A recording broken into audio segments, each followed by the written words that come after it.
Halo guys, kita promotor Samsung dari Atensel. Hari ini kita akan mentutorialkan fitur terbaru dari Samsung Galaxy S9, yaitu fitur AR Emoji. Check it out. Yang pertama, buka aplikasi kamera, terus geser ke kanan, pilih AR Emoji. Terus buat emoji saya, pilih objek yang akan dibuat emojinya atau avatarnya, diklik.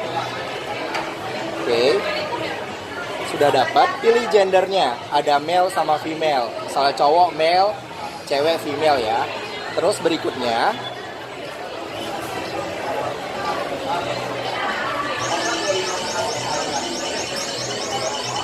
tunggu sampai dia membuat emoji. Nah, ini sudah dibuat emojinya, teman-teman. Jadi, setelah itu kita bisa nyesuaiin nih mau rambutnya gaya apa, terus juga pakaiannya, terus juga apakah dia mau pakai kacamata warna kulit. Itulah guys tutorial singkat pembuatan AR emoji dari S9 dari kami promotor Atensel, dan kami tunggu kedatangannya di sini. Dah.